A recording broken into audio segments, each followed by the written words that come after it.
What's up, YouTube? I apologize if my energy is down today. I woke up sick. I'm very sick. So apologies in advance. But today I want to talk about New Year's resolutions, why, in my opinion, they get a bad rep, but why they're also underrated. So being sick has really forced me to kind of think about things. And I'm thinking about my year. We're at the end of 2024.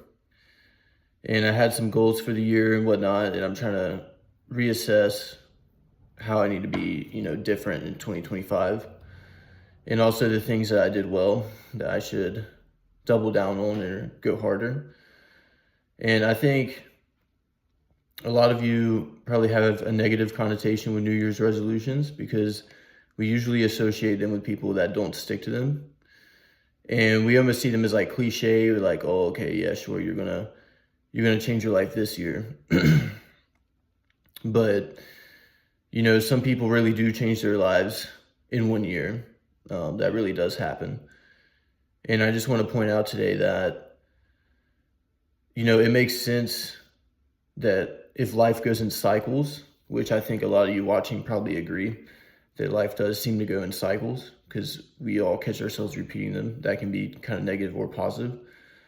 It would make sense at the end of a cycle to kind of reflect so that you don't just wander around blindly, right?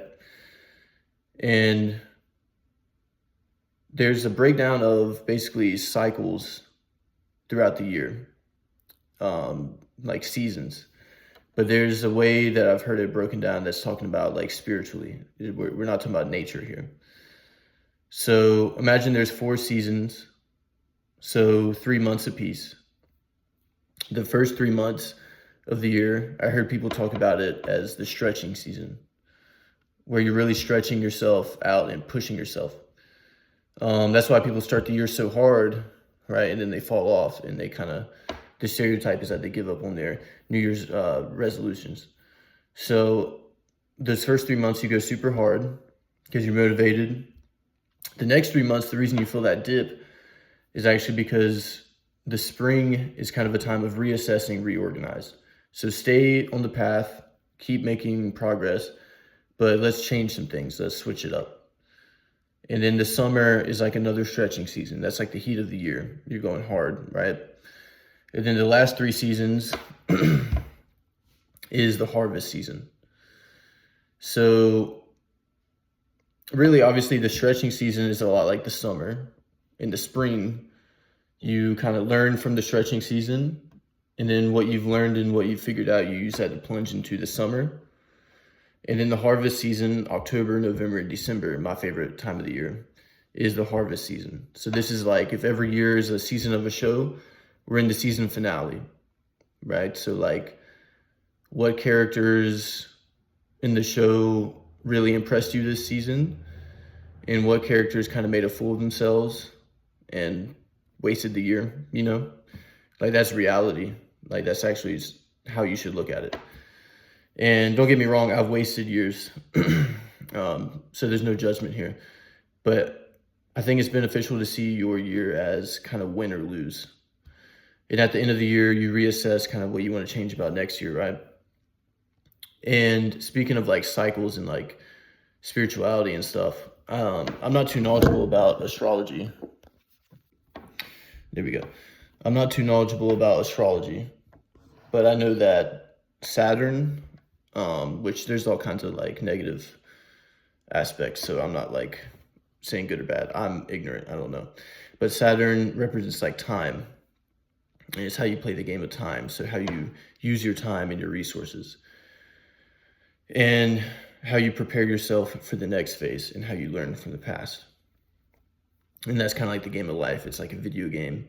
And we're all trying to get like enough XP to unlock the next levels. And I want to break down this idea for you because in my humble opinion, I think it's really valuable.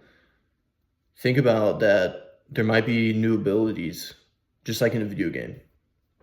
There might be new abilities that you could unlock for yourself that you could use next year that weren't even at your disposal this year.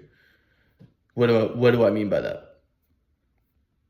a lot of artists, so say like a painter, people say this all the time. I'm probably not the first person to tell you, but they can benefit from doing physical things. So like if a painter starts bodybuilding, it'll open up parts of his mind that he didn't have access to before. He couldn't utilize it before. And that can help with like creative blocks, right? So you hear writers talk about writer's block. And there's a book that Joe Rogan talks about a lot by Steven Pressfield called The War of Art. Not The Art of War by Sun Tzu. Steven Pressfield, The War of Art. And to give you a super short summary, he's basically saying if you have writer's block, write every day. And it doesn't matter if what you're writing sucks, just keep writing, even if it's just a little bit every day, but do it every single day. And eventually you won't have writer's block. Ideas will come to you. And something that I'm kind of realizing at the end of this year is that a lot of the work that I've done physically to fight amateur has opened up parts of my mind that I can now use to write and make music. And like I mentioned in my last video, I haven't been doing that for like almost a decade, and I'm just getting back into it. But now I'm kind of realizing instead of kicking myself for not doing it before, maybe these ideas just weren't accessible to me. And maybe the work that I did as a martial artist got rid of some blockages. So now the burden that I'm going to take on now is that I need to write every day, and I need to work on music every day.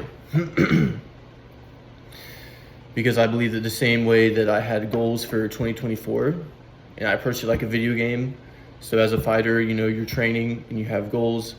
You train hard enough, then you might just get them, right? And not to go into detail, but I got my goal for 2024 in October. But now that I'm realizing some new things about myself, I think that my idea of what my goals will be different. And okay, sorry, my phone did something crazy. So I'm also realizing the mindset that I was setting my goals from before that's just not the same mindset that I'm going to have now. So kind of what I'm saying is maybe the goals you set now are just to get you out of some mental dungeons, some mental prisons. And when you can accomplish those goals, you kind of break free, and then you'll have a different idea of what your goals are.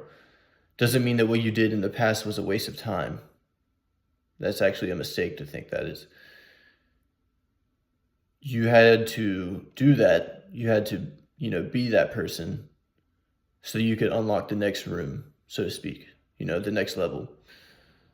So it's kind of like what I was saying about the painter trying bodybuilding. Maybe there was something that he had to learn from bodybuilding that, gave him ideas that once he started painting those masterpieces, it's not like before he was just wasting time. That was just the point that he was in. But the trick is that once you break free those mental dungeons, you need to understand that you need to set higher goals. And like now I'm realizing that I really underestimated myself and I really undershot for 2024. I achieved my goal, but I should have had different goals. Now I'm having a different viewpoint. I have a different way of quantifying what I want to accomplish and what that really means. And I'm going to be more, more strategic. I'm going to come back to that in the future. I'm very sick and my throat hurts. So, sorry. Peace.